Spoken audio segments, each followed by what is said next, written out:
So I actually I've been seeing a lot of people play this game. A lot of people called Arma Reforger. A lot of streamers, a lot of content creators. It looks like they're addicted to it, and I kind of like really want to play this game. And I saw Jack Frags, he came out with the video, why is this game blowing up so much? And it came out in 2022, so I don't know. I really want to play it. If anybody wants me to play it or live stream it, let me know in the comments. And I think I might buy this game and play it for sure. So let's check it out. Let's check it out with Jack Frags. Let's see what he has Arma to say. Reforger. What happened? Where did this game come from, and why did it suddenly explode? Why? That's the thing. All of a sudden, a lot of content creators that I watch play a lot of like FPS shooters and stuff. They started playing this game like maybe a month and a half ago, 2 months ago, maybe a little more. No, maybe about 3 months ago, maybe. Why are so many people playing it now? Is it really that good? Were all of the streamers secretly paid to play it? Today, we're going to take a look and discuss. What actually is it? That's a question I often see people ask. Well, it released in early access on PC and Xbox in May of 2022. Bohemia Interactive, the developers of the game, surprised everyone and dropped it out of the blue, saying that it was the first glimpse of the future of the Arma platform on the all-new Infusion engine, a standalone multiplayer sandbox that allowed for complex, strategic military simulator-style gameplay in realistic and immersive. Game. I've seen some crazy, just like moments and everything, like people talk, like the proximity chat. It looks interesting. Like I think I'm definitely gonna dive into this game. Environments. And as the first foray into the capabilities of the new Infusion engine, Arma Reforger is a standalone game in its own right, and I think that many people do actually see it and use it that way. However, many of the environmental systems, assets, and modding tools and features from Arma Reforger will be redeployed for the next Arma installment, which is Arma 4, alongside a slew of extra new content. So you can look at it as kind of a test bed, I suppose, for the next Arma game. Officially on their website, Bohemia claimed that Arma 4 will be released as an independent title, building on all the lessons learned from Arma Reforger, planned for release in 2027. I'm not gonna lie, it looks fun. So now at least you know what it is, but why has it popped off? It's very tactical. Well, I think there are several reasons, and it's quite an interesting topic. So I think at my age, a tactical shooter is something I need to get into, dive into. I don't know if COD, I want to sweat on COD all day, you know what I mean? So let's dive in. I thought we get the whole streamers were secretly paid to play the game. That's the only reason that it became popular explanation out of the way first. If you look on the Steam forums, if you look on Reddit, you can do a quick Google search. There were so many threads where people are saying, oh, the only reason that this game is popping off is because Bohemia secretly paid content creators and streamers and YouTubers to play the game and make content on it. I mean, so many people making content on it. I mean, a ton of people. I've seen so many videos on it. It's actually pretty good. I watched live streams. Kind of interesting. Like just out of nowhere, it blew up. But if it's good, it's good, you know? Number one, I think that's a bit harsh to the developers of the game and also to the people who make the mods for this game, because that's a big reason we'll talk about too. But also, if you're watching content creators on YouTube or Twitch, legally, they have to disclose if a piece of content or a live stream has been sponsored. And you're supposed to make that obvious, whether that's the content creator saying this video is sponsored by whoever, or it might say in the description this video is sponsored by, then a link, hey, check out the game here, that kind of thing. Hashtag ad, hashtag sponsored. You see it a lot with the new season of the final season 6. A lot of content creators were getting paid, like a ton of them, but they right at the beginning sponsored by Embark, which, so I guess, yeah, no, who knows? Even be a logo on the screen. Game must be good, man. I want to play it. Blah blah. You have to do that as a content creator because it's misleading to your audience, and if you don't do it, you could get in trouble with the FTC. You might get a big fine. You don't want that. You might even lose your channel. Put everything that you're doing in jeopardy. You don't want to lose your channel because you just didn't say it was sponsored. F that. I highly doubt they're getting paid and didn't do that. Like, that's crazy. Did that. And if you look on the forums, the actual developers from the game sometimes have replied to these people who've just stated it as fact, hey, YouTubers were just paid to play this game, and said, no, we didn't do that. And that's coming from the developers themselves. So I don't think it was artificially inflated, I suppose. I mean, the reason that I started playing this game was because there was a good patch and the game had just released on PS5 in December. Big audience for it. Lots of new people searching for it, looking for it. And it actually looked fun. It looked like there was stuff to do in the game now. It looked like it ran well on PC and there were plenty of mods for me to try. So I'm thinking as a content creator, okay, this is going to be fun for me and it's going to be fun for my audience to watch. I can make some cool videos here. That's the only reason that I started playing it. Have a laugh with mates more often. Fair enough. I mean, it looks fun. I've been watching like so many content creators play it. It's like, dude, I want to try this game, but it feels like a game I need to have some friends with. And so I don't know. We'll see. And they're not. It's I definitely want to to try it, you though. guys too. But what makes it fun? What makes it addictive to play? At its core, Arma has always been a milsim type game that airs on the more realistic side of things.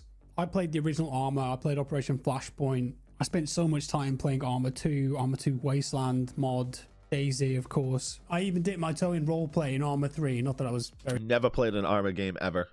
Very good at it, but I gave it a shot. And there's just something about offering now a more realistic combat interested. experience in these type of games where you have to think more. There's more tactics involved. You've got more realistic weapon mechanics, ballistics. Like you've got a variety of different crazy military equipment and military vehicles, and that's going to appeal to those players who enjoy the more thoughtful, methodic style of combat to arcade shooters. Me, I try and play everything. I love Counter-Strike, Battlefield, Call of Duty. I also enjoy the milsim games, and it's kind of like a box of chocolates for me gaming. Sometimes I want that Battlefield arcade style of combat, and other times I'm feeling more like Arma. I want to think about it a bit more and put some more time into things because it might feel like there's a bit more impact for me.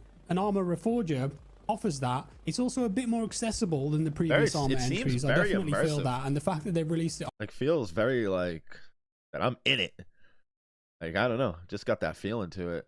On console, Xbox, PlayStation, made it work with controller. That's pretty cool because it opens it up to a whole new audience who've probably never experienced a game like this before. It's also a really big game. It's an open world sandbox, and this is going to allow you as a player to experience a massive open world environment. There are several maps in the game, of course, because of mods, and these games encourage exploration, they encourage teamwork, they encourage socializing, they encourage planning, and also there's a lot of freedom. You know, if you want to approach an objective to capture, you can do that in so many different ways. You can send a squad in on foot and just try and scrap it out with assault rifles. You can get a tank, you can get someone to call in chopper support. There's a whole host of different ways to game looks crazy, man. I feel like I'd get into this game and I'd be so lost. You do things in the game. It isn't just shoot your gun and take objective. Though. I mean, hell, in some of the game modes and mods, you don't even need to shoot the gun. You can be the supply guy. You can be the guy that picks up the supplies at base, loads them into a truck, delivers them to objectives, delivers them to supply points so people can spend those points and respawn on those objectives. And then you do it in a helicopter. You could be a transport pilot. You could be a supply pilot. You could be the guy that takes an objective and then spends 3 hours shoring it up, building defenses, building sandbags, intricate mazes so it's more difficult to attack and take. It's not always shoot, shoot, bang, bang, and there's choice.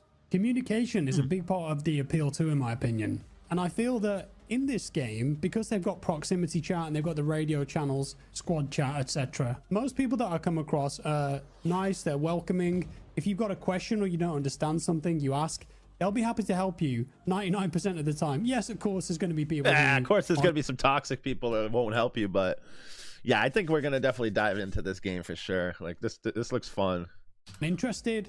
That's up to them. They don't use a mic. That's fine. And yes, you'll get people who just tell you to screw yourself as well. But I've had some great moments talking to people in this game, whether that's action moments, whether that's just having a chat with someone as we're running from A to B. And in a world full of games like Call of Duty, where there is no time to do that, you don't speak to anyone in the lobby. It's a refreshing change being able to have conversations with people. As you're playing, there's hills and valleys. There's lulls in the combat where you can socialize, have a chat, goof around, whatever you want. Next, we're going to talk about the mods, because I feel like the mods are one of the main reasons that a lot of people play this game. Yeah, there are a couple of base game modes in the game that you can do, some scenarios. Conflict, I think, is the main game mode in Arma Reforger Vanilla. 64 players, pretty fun game mode. Okay. There's a bit of orienteering in there too if you're into that. And it's definitely nostalgic if you were a fan of Operation Flashpoint or Arma Cold War Crisis. It's got that Cold War setting again. Unfortunately, mods aren't on PS5 yet, but Bohemia did say that they're working with Sony to try and make it happen. I think the problem is that Sony want control of everything on their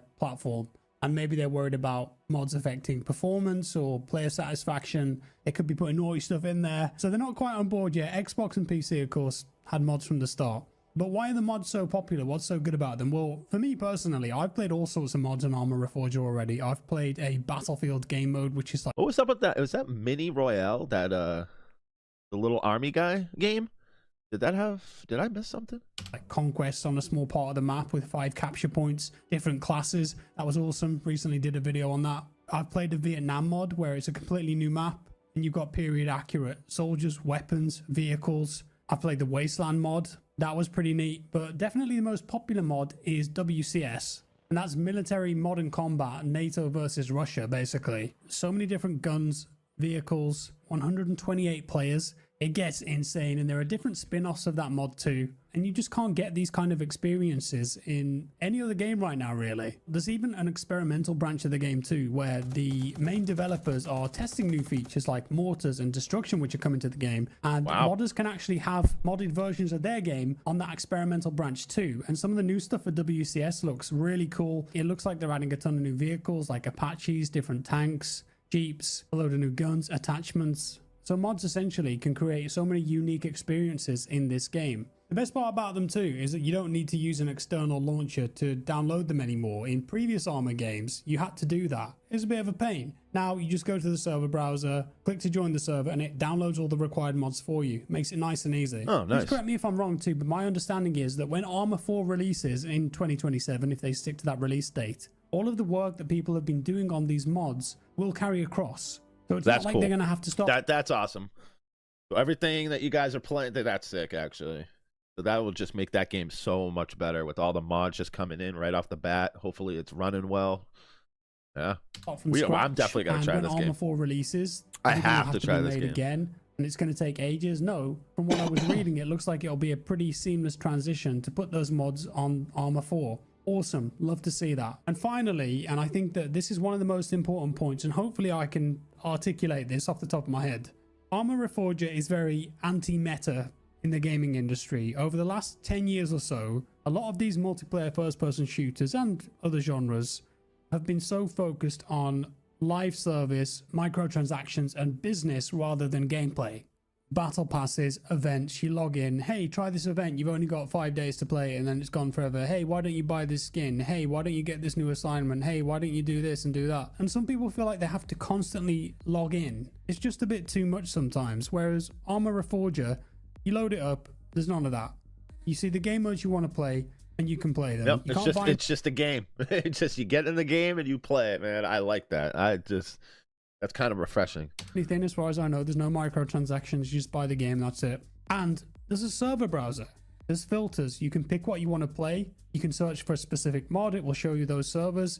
And you can join whatever server you want. You can join one that's really close to you, so you get good ping. You can join one that's in North America if you want to play with your friends, so they've got a better ping. And the best part of this is that there's no crazy matchmaking algorithm that's forcing you to play on a specific map or against specific people on a certain game mode or in a certain event. There's a server browser, it's old school, you pick what you want, you play it, and it feels like it's a game for the sake of being a game. It's and simple. Every time I play it, I get that feeling. I have fun with it. It's a toy to be played with. I log in, I pick it up, I play with it for a bit, have some cool experiences with friends, and then I can just put it down. And for me, that's great. That's what I want right now. It's quite refreshing to play a game like that in 2025, where I don't have to be on all the time. I'm not worried about that, man. You don't want to be on all the time. Or unlocking the new gun. Or feel like you're just like have to keep grinding it. Like Call of Duty makes you feel like you have to grind. You have to get this. You have to get this pay-to-win skin because you're Terminator and now you blend in. It's just dumb. Like games need to come back to just gameplay. Just make your game awesome and have tons of features, man. And just keep adding and adding and adding. And don't take away features. Call of Duty. And then bring them back as nostalgia. Assholes. Know what all the meta weapons are. I don't have to sweat and practice. I can log in. I can have a laugh with mates.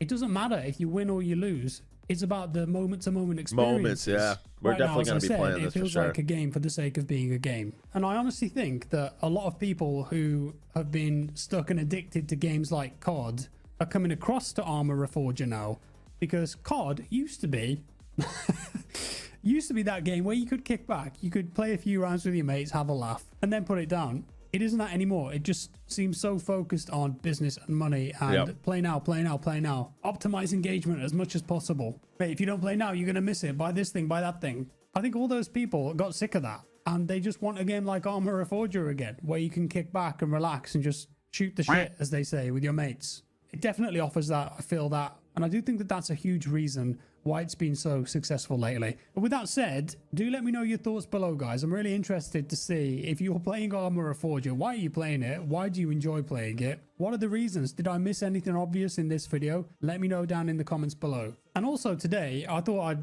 start doing this. I'm not going to do it every video, but I just wanted to say thank you to some YouTube members. So you can join as a member on YouTube, and it's just a way to help support me. I've never done this before, so I've just gone to the top of the list. Thanks to Mitchell, RR, Heli. Oh yeah, shout out your members, man. Do it up, Frag. Boaty Stephen Mashburn, Don't Stop, and Fly Guy. People. Appreciate your support, and anyone else that's a member. Very kind of you. That's all for today, guys. Got some exciting videos coming up. Watch out for them. Drop me a like if you enjoyed it today. Dislike if you didn't. Subscribe if you're new here. Yeah, we're gonna definitely dive into this game for sure. As usual, Jack Frag's links will be down in my description of this video. Go show him some love. He's a great content creator. I watch a ton of his videos. He plays Call of Duty. He plays a lot of different games. It's good stuff. But yeah, we'll definitely dive into this game in the next like couple weeks. I think I might buy it. See if we can gather some people up to see if anybody wants to jump on with me. But as usual, I appreciate everybody, and I hope everybody has a great day.